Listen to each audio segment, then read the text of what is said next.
buscar cómo hacer un escrutinio y hacer una escogencia perfecta para ver quién debería ser nuestro próximo presidente de la República. Sin embargo, al día de hoy la gente no sabe por quién votar. Y yo creo que para presidente deberían votar por Ronnie Castillo, un muchacho muy joven, muy preparado, con formación en varios países, economista, especialista en microcrédito, especialista en créditos regenerativos, especialista en temas ambientales, que tiene una forma de ver la vida que me parece a mí muy atractiva.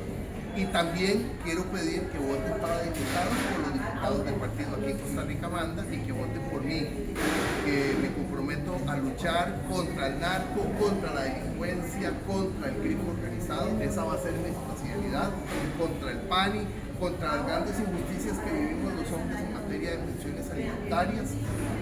Estuve de un día para otro compartiendo con las personas que están privadas de libertad, de pensión alimentaria. Me pareció impactante la realidad de esas personas. Hay hombres que están en la cárcel 6 meses porque tenían que pagar 73.000 colones de pensión y llegaron al banco con 70.000, le faltaron 3.000 colones. Y por 3.000 colones a un hombre lo meten a la cárcel 6 meses. Esa es la realidad que vive este país.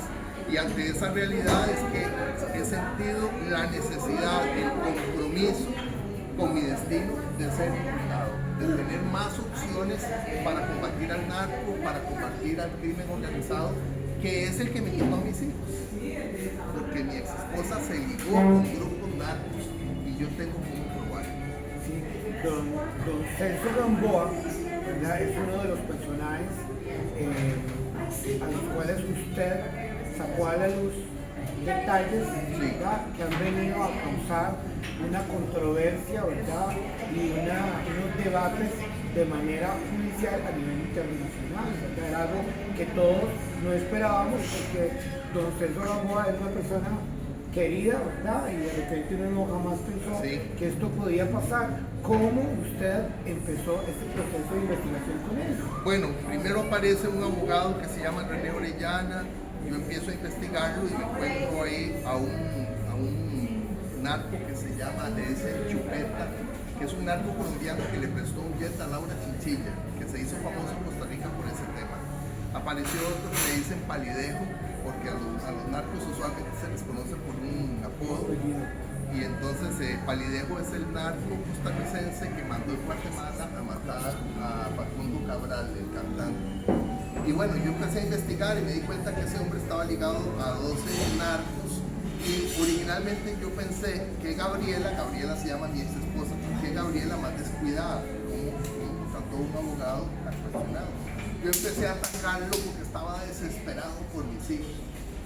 Él renunció y apareció un segundo abogado que se llama Irving Malespín, que es un experto en contrabando y convierte las bandas de contrabandistas en bandas narcos. Y ahí apareció Celso Gamboa. Y ya cuando aparece Celso Gamboa, yo empiezo a investigar las redes, las conexiones de él, porque él es una persona brillante, también para hacer el mal, pero brillante. Entonces él tenía como un sistema tenía un sistema de oficinas en todo el país. Entonces, tenía una oficina en Limón para atender a los narcos de Limón, Machucoca, Pecho de Rata, Capitol, una oficina en Guapiles para atender a Diablo y a toda una familia al narco Diablo, una oficina en Acerril para atender a un socio que se llama Agustín Corrales de Hacienda Saletrillos, una oficina en Golfito para atender al narco Pancho Villa, una en Puerto Viejo para atender al narco Martito Villalobos Cardela, y así sucesivamente. Tenía una en San Carlos, el cartel de San Carlos es gigantesco. Yo empecé a investigar por qué tiene oficina aquí, por qué tiene oficina aquí. Y como les contaba antes, esto ha sido un apostolado de mi vida. Yo tengo 4 años y medio de dedicarme exclusivamente a investigar al narco y a luchar contra el narco y a luchar para que se esclarezca la situación mía y de mis hijos y que me devuelvan a mis hijos. Un agente de la DEA un día esto me dijo: le vamos a devolver a sus hijos por las buenas y por las malas. Usted está demostrando que en realidad hay una conexión entre su ex esposa y los narcos. Y eso que me pasó a mí le puede pasar a cualquiera, porque los hombres, sobre todo los hombres, somos absolutamente discriminados en el país. Toda la vida vivimos de violencia de género. Nosotros sufrimos violencia de género. Ustedes dos se casan mañana. Tienen 3 hijos. Y un día usted, Elena, se encuentra que el señor Tabora se portó mal, o se encuentra un muchacho más guapo, o se encuentra que quiere estar sola.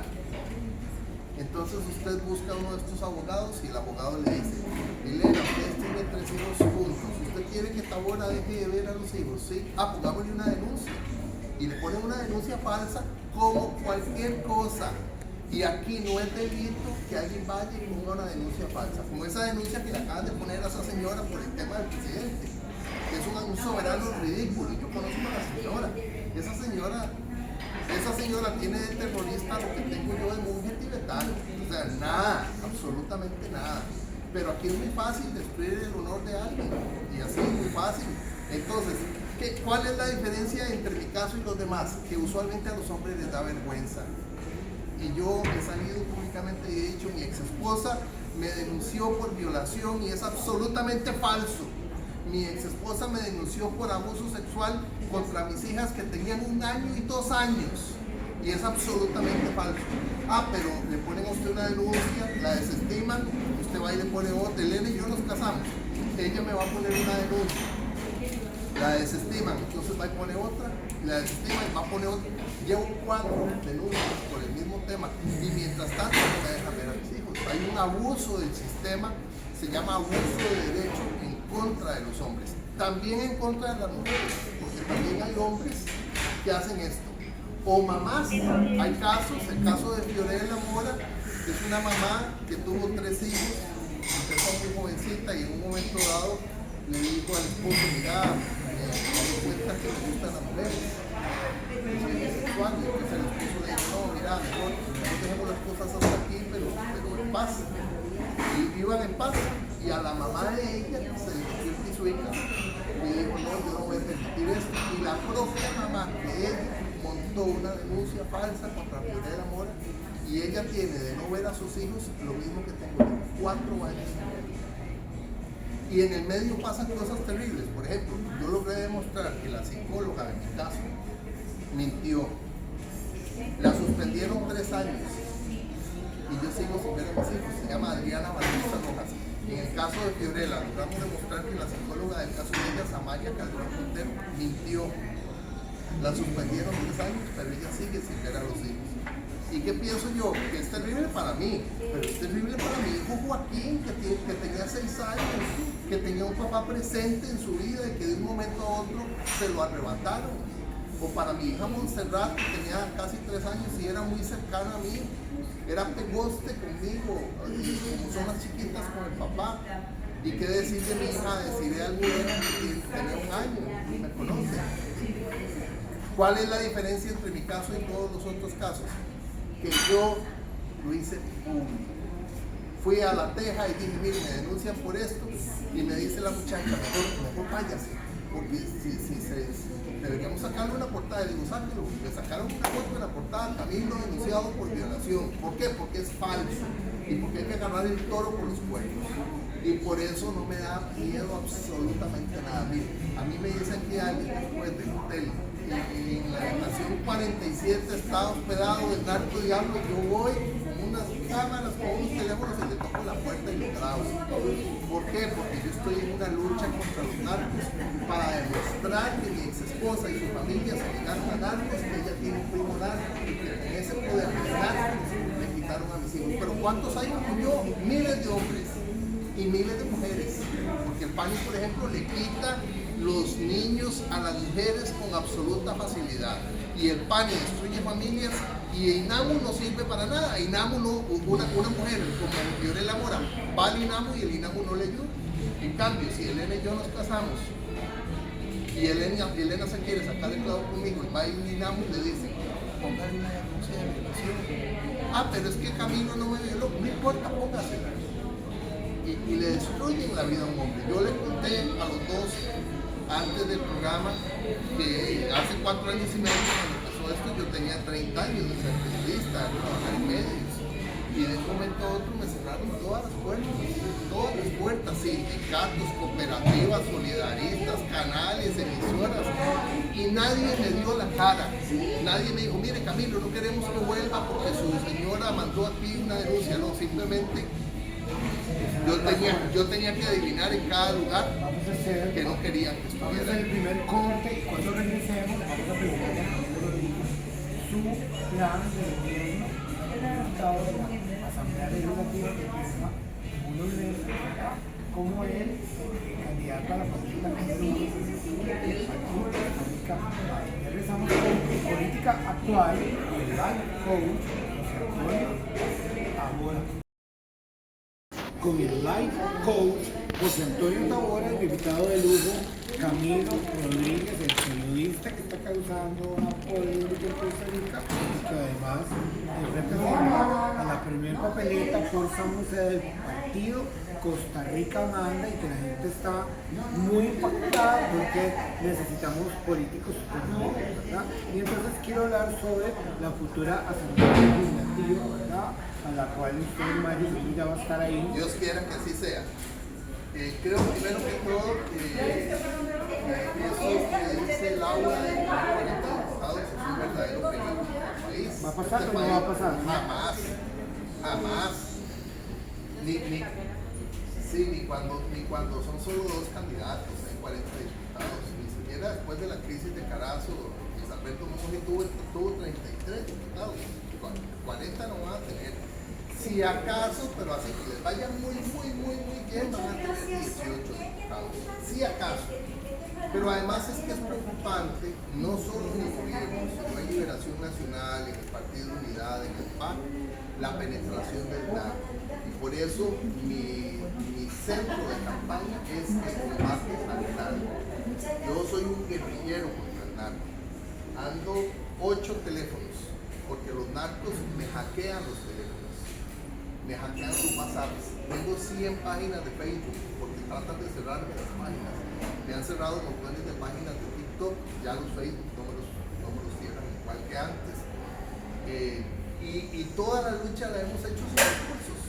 ¿Por qué quiero ser diputado? Porque creo que desde la Asamblea voy a tener otros recursos, otras formas de combatir el narco. Por ejemplo, para mí la DEA ha sido clave para detener a Celso, para detener 14 de los 15 detenidos extraditables, los denuncié.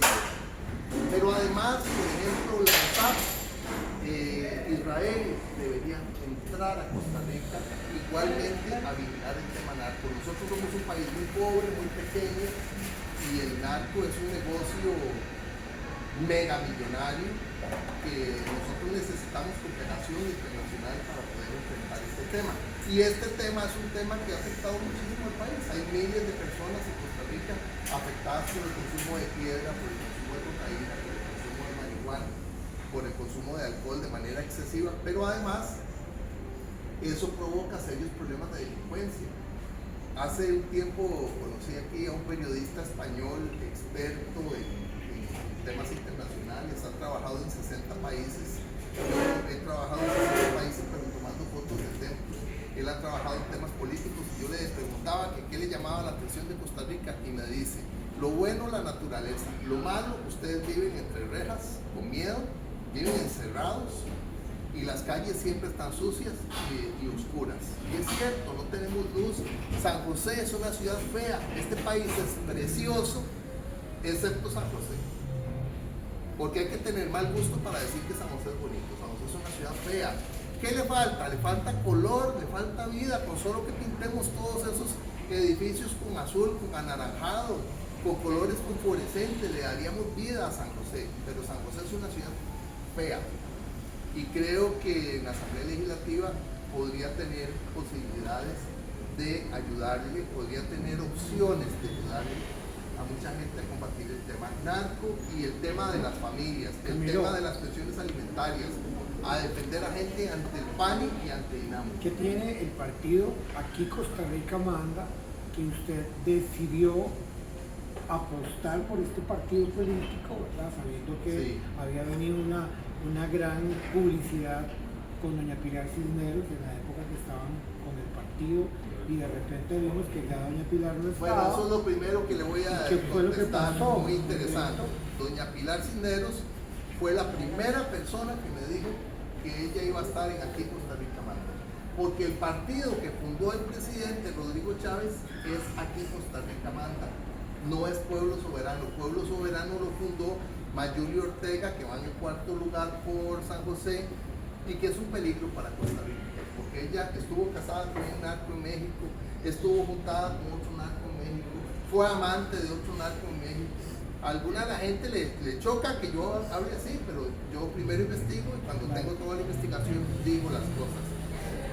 ¿Por qué me preocupa Pueblo Soberano? Porque hay una inyección, sobre todo de narco mexicano, muy fuerte en ese partido.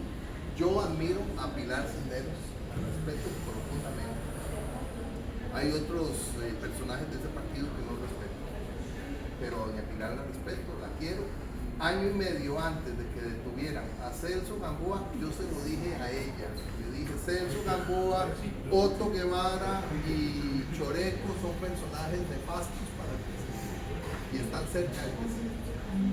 Cuando estamos hablando del oficialismo, ¿verdad? Ahorita estamos en una temporada donde el gobierno de Rodrigo Chávez quiere expandirse por medio del oficialismo con doña Laura Fernández, y lo que vemos es una persona que está dirigida por doña Pilar Cisneros, por don Rodrigo Chávez, para ser la futura presidenta de la República.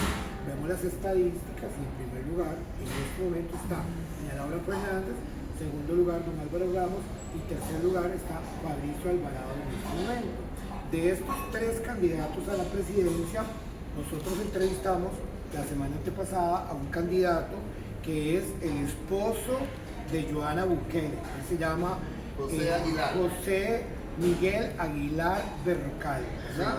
Sí. Y vemos que él trae nuevas propuestas, viene Bukele a Costa Rica, creo que ya está en este momento, sí, ¿verdad? Y es como una publicidad indirecta.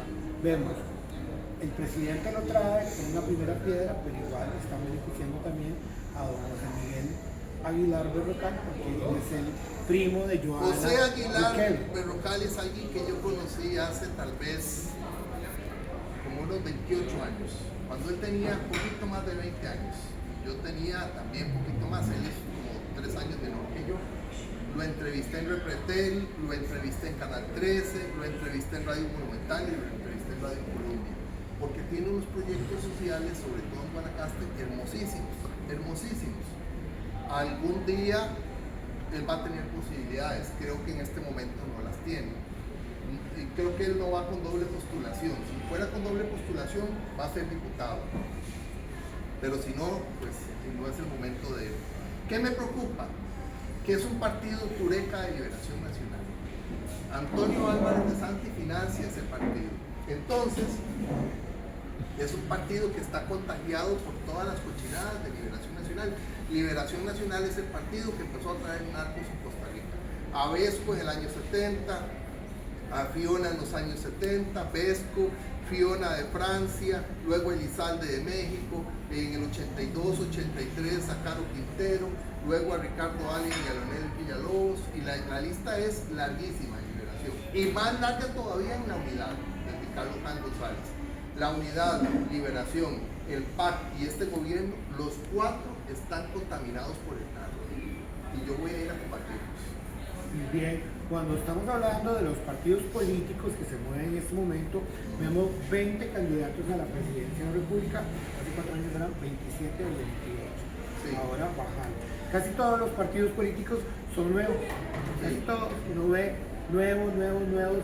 Ya el bipartidismo, la gente no tiene nada ni con Liberación ni con la Unidad Social Cristiana. Sin embargo, don Álvaro Ramos sigue en segundo lugar, y hace 4 años también se fue una segunda ronda con don José María Figueres en un segundo lugar. ¿Qué va a pasar ahora? Hay una segunda ronda, sí. Se gana las primeras votaciones, gana Laura Fernández. ¿Cuál es su diagnóstico? Hay segunda ronda. En esa segunda ronda estará Laura Fernández con uno de sus otros personajes, o con Álvaro Ramos, o con Fabricio Alvarado, o con Ariel Robles, o con José Aguilar, o con Ronnie Castillo, con uno de sus personajes. El pleito aquí, hay 2 pleitos. Uno es que Laura no llegue a 40. Y el segundo es quién va a estar contra ella. Creo que no va a ser Claudia Dobles, creo que a pesar de toda la campaña gigantesca que tiene, no le va a alcanzar. Y eso es porque el PAC tuvo un impacto negativo en este país terrible. Mientras nosotros estábamos encerrados y paralizados la economía del país, pasaban camiones del cartel de los soles con lingotes de oro, con cocaína, con plata, con uranio enriquecido. Por eso quiero que Israel también intervenga como la DEA. En el tiempo del PAC, con Celso Gamboa de ministro de Seguridad y con Michael Soto de ministro de Seguridad. Ahora le hacen un montaje a Randall Zúñiga como el que me hicieron a mí para quitarlo, porque Randall Zúñiga le quitó el teléfono celular a Celso y se lo dio a la DEA. Y pusieron a Michael Soto, que fue el ministro de Seguridad después de Celso Gamboa en el PAC y que permitió el pase, el transporte, el traslado, el trasiego de drogas por Costa Rica. Álvaro Ramos es una buena persona, me parece una buena persona. Me parece mejor candidato Ronnie Castillo, pero Álvaro Ramos es una buena persona. No, Camilo, cuando estamos hablando de, es que hay como una epidemia, ya lo había mencionado antes, de que a toda la gente popular como usted, ¿ya? Todos son acusados de delitos sexuales. Entonces hay una gran... Veamos Iglesias. El último fue Fabricio Alvarado, Okay. en Costa Rica, Yo he atacado, una iglesia a nivel internacional. yo ataqué a Fabricio Alvarado cuando irrespetó Ronnie Chávez, el pastor más cercano a él, a la Virgen de los Ángeles, y dirigí una campaña en defensa de la Virgen de los Ángeles. Esa campaña no fue del PAC, fue mía. La dirigí yo y la hice entera yo. En ese momento ataqué a Fabricio, pero hace poco lo defendí, porque eso de las denuncias esas de abuso sexual contra Fabricio son una vergüenza, un ridículo, un pañazo. Ahí me puse a buscar con un periodista que se llama Jeremías Constanza Quintanilla unos videos de la muchacha y nada que ver, por supuesto que eso es un montaje. Lo de Julio Iglesias es otro montaje. Un hombre de 84 años, Julio Iglesias está como mi papá, está con demencia senil. Julio Iglesias hasta en silla de ruedas anda. ¿Qué es esto? Es un distractor para desviar la atención ante tantísimos actos de corrupción en España, que yo también los he denunciado, porque Pedro Sánchez, el presidente español, y su esposa Begoña han desviado millones de dólares hacia República Dominicana, y esos millones de dólares que han desviado hacia República Dominicana, muchos han llegado a Costa Rica y se lavan aquí. Por eso estoy enterado de la situación de España y sé que lo que hacen con Julio Iglesias es generar un distractor con quizá el español más famoso que tiene para generar todo un movimiento internacional. Es una injusticia con un hombre de 84 años. Yo quiero destruirlo a usted. Usted es candidato a la presidencia. Elena y yo somos esposos. Yo quiero destruirlo a usted. Mando a Elena a buscar dos muchachas que busquen trabajo en usted, y después de un mes, 2 meses le pago $10,000 a cada una para que lo denuncie y le destruye la carrera.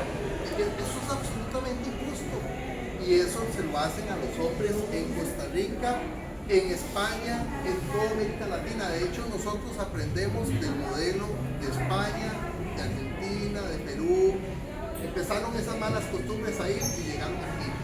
Curiosamente, las campañas en favor de los hombres también empiezan en esos otros países. Hay una muchacha en esta lucha que se llama Leticia Guerrera, que ella me maneja algunas redes y publica muchos de esos contenidos que producen, sobre todo en España, en Chile, en Argentina, defendiendo a los hombres y defendiendo a los niños. Porque imagínense que el 60% de los embarazos en Costa Rica son de mujeres solteras. Un seriosísimo problema del país es la ausencia del papá. Aquí hay un psiquiatra, se llama Luis Diego Herrera Miguetti, que publicó hace muchos años en La Nación un estudio que hicieron con los elefantes. Había un problema en un país en África porque aparecían animales muertos y no se sabía por qué. Por ejemplo, rinocerontes muertos todavía con el cuerno que les quitan. Entonces lo mataron por matarlo. Y empezaron a estudiar quiénes eran los responsables, y eran elefantes jóvenes. Empezaron a estudiar esos elefantes y se dieron cuenta que eran elefantes que habían crecido en comunidades sin la figura paterna, porque les habían matado al elefante mayor. Y esa figura paterna es clave. La mujer es clave en la vida de los niños, sí, pero el papá también. El papá es absolutamente clave. No pueden desaparecer al hombre, no pueden desaparecer al padre. Exactamente. Indispensable, porque dice la palabra, dice que tu madre y tu padre te abandonaron con todo y yo te recogeré. Voy a irme a un corte y vamos a hacer el tercer corte, y cuando regresemos vamos a hablar con Camilo Rodríguez sobre política internacional, a ver qué piensa Camilo Rodríguez sobre Nicolás Maduro. Ya regresamos con política actual y el life coach José Antonio Tabora. 3, 2. Bien, estamos en el tercer y último bloque de mi programa Política Actual con el life coach José Antonio Tabora, el invitado de lujo de esta semana, don Camilo Rodríguez. Y estábamos, ¿verdad?, antes del corte, diciendo que vamos a hablar sobre política internacional, y quiero hablar sobre el tema de Nicolás Maduro, ¿verdad? Es un tema que ha venido a causar como una conmoción y una controversia a nivel mundial, sobre todo, bueno, aquí yo tengo a mi gerente de Relaciones Internacionales, ahorita viendo la grabación del programa, ella es de Venezuela, ¿verdad? Y vimos que no esperaban la invasión de Donald Trump a Estados Unidos al pueblo de Venezuela. ¿Está a favor o en contra? Estoy absolutamente a favor. Hace 5 años no sabía ni qué era el cartel de los soles, ni lo sabía. Un abogado, Horacio Jiménez Aguilar, un saludo para él, me habló al principio del cartel de los soles, y seguramente yo soy muy expresivo, y él me dice, ¿verdad que no sabes qué es? Me dice, es un cartel narco que hay en Venezuela. ¿Por qué estoy a favor?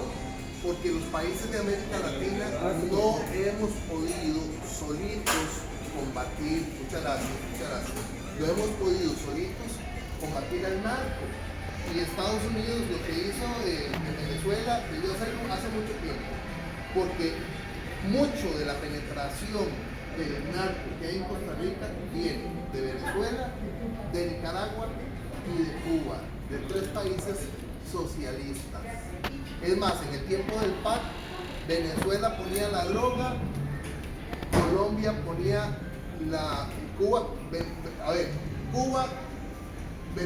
Colombia ponía la droga, Venezuela la movilizaba, Cuba ponía la logística y Costa Rica ponía el territorio para que pasara. Así nomás. Costa Rica es 27 veces más pequeño que Colombia. Es 20 veces más pequeño que Venezuela.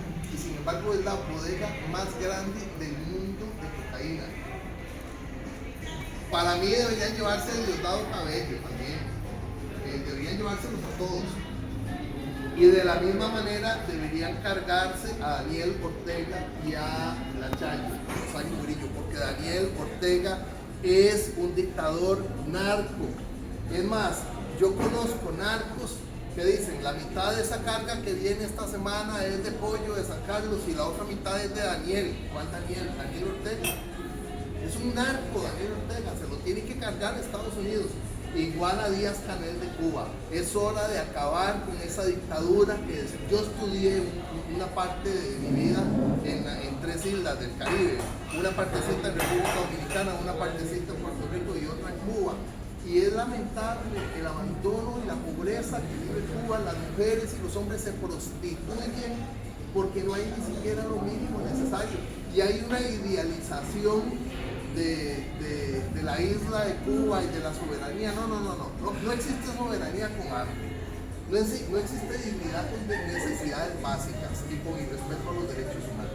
Así que yo estoy de acuerdo y estaría feliz de que Trump también intervenga Cuba y también intervenga Nicaragua. Y si algún día llego a ser presidente de Costa Rica, voy a decirle a los gringos, vengan, llévense a todos estos cabrones narcos de aquí, por favor. Y yo mismo voy a promover que se haga. Camilo, cuando estamos hablando de los inmigrantes en Costa Rica, así como mi directora de Relaciones Internacionales, que está aquí presente, que es venezolana, vinieron nicaragüenses, vinieron venezolanos, vinieron haitianos, y vino gente que venía de paso y de repente tenía un sueño americano. Y de repente unos quedaron en México, otros quedaron de camino, otros se enfermaron, otros murieron, ¿verdad? Otros murieron de camino y otros no cumplieron su sueño americano y de repente vimos que Donald Trump saca primero a la gente y hace redadas, después para, después vuelve a hacer redadas, después saca a la gente, después y empieza a ver uno una política un poco inestable, ¿verdad?, de los inmigrantes latinoamericanos en Estados Unidos. Sin embargo, ¿verdad?, ahorita hay una noticia que dicen que él dejó de hacer redadas en este momento, ¿verdad?, y que está enfocándose en este momento en los países latinoamericanos donde ha venido gobernando el comunismo. Me parece muy bien lo que hizo, porque no estoy de acuerdo con lo que pasa en la frontera. He visto muchas películas de lo que pasa en la frontera, muchos documentales. Yo estudié cine, no he ejercido nunca el cine, actué en 2 películas, una de aquí y una de Argentina, pero como productor nunca he hecho nada en cine. Hice un pequeño documental y ganó un premio en Costa Rica hace como 20 años y nada más, pero es parte de mi formación y es una pasión de mi vida. Bailar y ver cine son 2 pasiones muy importantes en mi vida. Y con respecto al cine, he visto muchos documentales de lo que pasa en la frontera. Precisamente en este momento estoy leyendo un libro de Jorge Ramos, el periodista mexicano famoso, hablando de la frontera, y me parece una injusticia. Así como defiendo a Trump por haberse cargado a Nicolás Maduro, y lo voy a defender si se carga a Díaz Canel de Cuba y si se carga a Daniel Ortega y a la Chayo, de la misma manera considero que es muy grave lo que pasa en la frontera. Y amo Nicaragua. Yo tengo locura por los templos católicos, me gusta mucho recorrer pueblos tomando fotos de templos. He recorrido 60 países tomando fotos de templos, pero después de Costa Rica, los países que mejor conozco son Nicaragua, Panamá y Puerto Rico, porque los he recorrido iglesia por iglesia. Esos 3, iglesia por iglesia. Un poquito menos Cuba, y luego Honduras, El Salvador, Guatemala, México, que es muy grande. Tengo tal vez 600 iglesias de Colombia, pero es muy poquito para la cantidad de iglesias que son. Pero Nicaragua lo conozco pueblo por pueblo y es un país precioso. Costa Rica es un país precioso, pero así, en paisaje, Nicaragua nos gana, por poquito, pero nos gana. ¿Qué pasa? Es un país empobrecido, destruido por dictaduras, la dinastía de los Somoza, luego la dinastía de Daniel Ortega con toda su familia. Es un país destruido. En algún momento me atacaron diciendo que yo soy xenófobo contra los nicaragüenses. Mentira. Estuve en contra de lo que pasó en el COVID, que nos encerraban a nosotros y dejaban que los nicaragüenses fueran a Nicaragua y volvieran. ¿Por qué estaba en contra de eso? Porque entonces, ¿para qué nos encerraban? Si iban a dejar que los nicaragüenses fueran a Nicaragua, allá todo el mundo estaba suelto en la calle y que vinieran. Entonces, en ese momento me mostré en contra de que dejaran a los nicaragüenses ir a Nicaragua. Pero la poesía de Nicaragua me encanta, los paisajes de Nicaragua me encantan, las iglesias de Nicaragua me encantan. Creo que somos más afines incluso a Nicaragua y a Colombia que a Panamá, porque también conozco Panamá, pueblo por pueblo, y Puerto Rico, y creo que América Latina, que la conozco todo así, de manera muy significativa por mi amor por los templos, excepto Chile y Bolivia. Todos los demás países los conozco por todas las regiones. Y me parece muy doloroso que los traten tan mal en la frontera con Estados Unidos. Hay un tema muy importante que no puedo dejar de mencionar en este podcast, en el programa de televisión política actual, que es la situación de la crisis económica que está viviendo Costa Rica en este momento.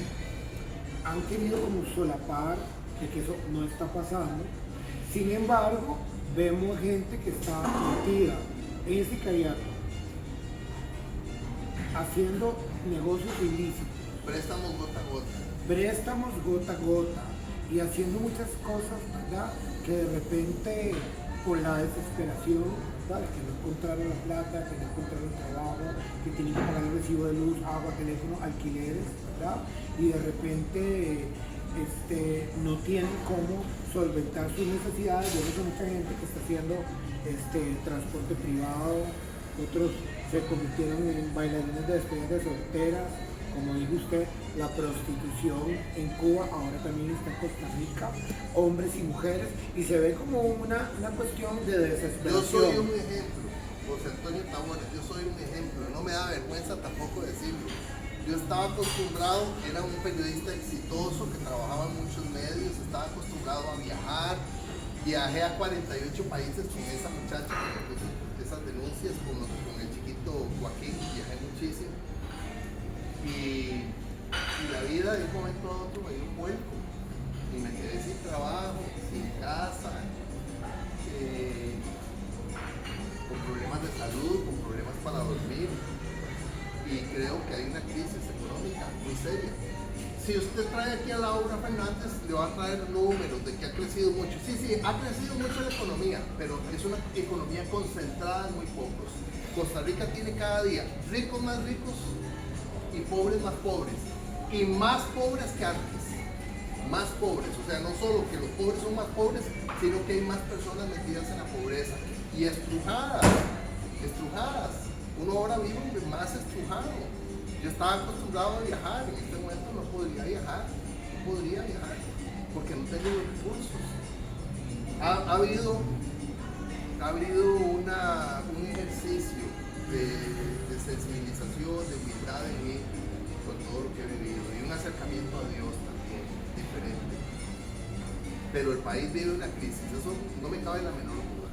Camilo Rodríguez ha destacado, ¿verdad? Porque todos se acuerdan cuando Camilo hacía promociones de las diferentes iglesias, ¿se acuerdan? Yo sí me acuerdo. Y esa parte ha salido a la luz pública de que usted es un hombre de fe, ¿sí? Es un hombre temeroso de Dios, ¿verdad? Y eso la gente lo comenta en la calle y dice, él es como de fe, ¿te acuerdas de las iglesias y esto? ¿Qué hace que Camilo Rodríguez cambie y diga, esto me ha tocado a mi persona, de fe y me ha acercado a Dios? ¿Verdad? De fe no puritano, claro. ¿verdad? No creo en los santos que orinan, y yo no soy ningún santo, pero sí tenía una combinación muy curiosa de ir a bailar en las noches y de recorrer pueblos en el día tomando fotos de iglesias. Era muy católico, sigo siendo muy católico, pero ahora tengo otras sensibilidades. Por ejemplo, he ido a muchas iglesias evangélicas. Es muy curioso, por mucho tiempo los domingos, en esta situación de los hijos, iba a misa donde Sor María Romero primero y después iba a un culto. ¿A dónde? Y en una iglesia que está en Tibás. Y me llama mucho la atención. ¿Centro Mundial de Adoración?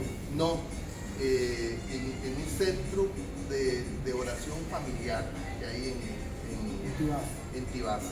Y me llama mucho la atención porque en la misa me sentía reconfortado, pero luego en la adoración evangélica lloraba mucho y eso me liberaba. Claro. Y he ido a meditación budista, he ido en la búsqueda, en la desesperación de no tener a los hijos, he ido a constelaciones familiares, he ido a cursos de psicología, aunque yo estudié psicología, a cursos de superación, he ido a que me lean el tarot, de todo. Y en todo he encontrado alguna respuesta, algún consuelo.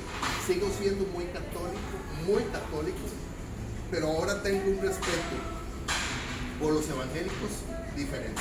Mientras no se me metan con la Virgen María y no me ataquen las iglesias y las imágenes, porque yo tengo una maestría en semiótica que es el estudio de las imágenes. Mientras no me hablen más de la Virgen María, también voy a las iglesias evangélicas. Voy donde el padre Sergio, que es como la mitad de paso entre el católico y el evangélico, porque es padre carismático. Es carismático y eso me De la encanta. animación carismática. Sí. Camilo, ahí están las cámaras. Usted está viendo todos mis seguidores, la gente de mis podcasts y de mis programas de televisión de política actual. ¿Por qué debería Costa Rica votar por Camilo Rodríguez para que sea uno de los diputados para que defienda a los ticos dentro de la Asamblea Legislativa? Con todo respeto, le pido a usted su voto para llegar a la Asamblea Legislativa a servirle como un diputado valiente que no va a tener miedo de enfrentar al narco, al crimen organizado, a los préstamos gota a gota, no voy a tener miedo de enfrentar al presidente que llegue, sea el que sea. Voy a cuestionar, como lo he hecho durante 35 años como periodista. Me parece que tengo un conocimiento de los problemas del país que me permite llegar con un andamiaje de experiencias que me pueden ayudar a servirle al país con todo respeto y con toda humildad. El partido se llama Aquí Costa Rica Manda, y usted puede votar por nuestros diputados y también por nuestro candidato presidencial, Ronnie Castillo. Sí, bueno, voy a aprovechar y voy a pedirle a mi backstage, ¿verdad? Que saquen celulares porque voy a orar por Camilo Rodríguez. Eso me encanta. ¿Verdad? En el nombre de Jesús, Padre Celestial, vengo orando por el futuro diputado Amén. Camilo Rodríguez y ese dolor profundo que tiene en su corazón por él quiere ver a sus hijos. Este hombre está sufriendo, Señor Jesús, y tú puedes hacer un milagro creativo sobre la vida de este hombre. Sana, Señor, perdona, libera y cicatriza toda área de la vida que él no haya podido superar. Toda esa situación y dolor profundo, Señor, donde le quitaron a sus niños, a sus niñas, donde perdió su familia, Espíritu Santo, donde ha tenido que ir a pelear y hacer muchas cosas para poder recuperar a sus hijos. Y solo, Señor Jesús, tú puedes hacer un milagro creativo en la vida de este hombre. Yo vengo desatando el favor de Dios en este momento sobre él. Y vengo desatando fuerzas extraordinarias que vienen del reino de los cielos aquí en la tierra de los vivientes. Señor, quita todo dolor profundo. Sana, Señor, libera y cicatriza, Señor, esa área de su vida que él no haya podido superar. Y yo vengo desatando y profetizando que en pocos días, en un tiempo corto, usted va a poder reunirse con sus hijos, como usted añora, como usted anhela. Que Dios lo va a llevar de gloria en gloria, de poder en poder y de victoria en victoria, en el nombre de Jesús. Como coach de vida, la parte más importante para mí en la parte política es poder orar por usted y desatarle bendición hasta que sobre y abunde. Segunda de Crónicas 7:14 dice: si mi pueblo se humilla y ora, entonces yo oiré desde el cielo y estarán atentos mis oídos hacia sus oraciones. Humíllense, dice la palabra, humíllense y yo los exaltaré alto, muy alto, dice la palabra en el nombre de Jesús. Vengo declarando y decretando esta palabra sobre usted. Dice el libro del profeta Isaías capítulo 55, versículo del 10 al 12, que las palabras no regresan vacías, sino que producen efecto, hacen lo que yo quiero y cumplen la orden que yo le doy. Toda maldición que esté sobre usted se convierte en bendición. Toda maldición se convierte en prosperidad, en fuerza, fortaleza, resistencia, sabiduría, entendimiento y paz. Yo desato paz sobre usted y lo bendigo. Y declaro y decreto bendición hasta que sobre y abunde en el nombre de Cristo Jesús. Usted dijo que quería ser presidente de la República. Bueno, no sabemos, ¿no? En 4 años, ¿verdad? Puede que le esté entrevistando otra vez como futuro candidato a la presidencia de la República o como futuro presidente. Y yo desato ese sueño que tiene usted por combatir a las personas que no deben de estar haciendo el daño a las personas que queremos hacer el bien por Costa Rica. Yo desato y decreto y profetizo y garantizo lo que escrito está en el libro de Deuteronomio capítulo 28, donde dice: si obedeces a la voz de Dios, entonces las bendiciones te alcanzarán. En el nombre poderoso y extraordinario nombre de Jesús, de quien somos y a quien servimos, Jehová de los ejércitos. Amén y amén. Muchas gracias por venir a mi programa. Me encantó la oración. Y ahora después del programa le voy a contar otras cosas. Ok, listo. Muchísimas gracias a mis patrocinadores, Gracias. el Hotel Aurora Deltas Marriott, la agencia de publicidad Sognum, ¿verdad? Y también a mi directora y productora Elena Calderón, muchas gracias por acompañarme, Gracias. al futuro candidato a la presidencia de la República y Diputado. futuro diputado de la República por el partido Aquí Costa Rica Manda. Y muchísimas gracias por acompañarnos a todos los seguidores. gracias. Y gracias a ustedes. Muchas gracias. Desde el Hotel Aurora Deltas Marriott habló para ustedes Life Coach José Antonio Tabora. Corto.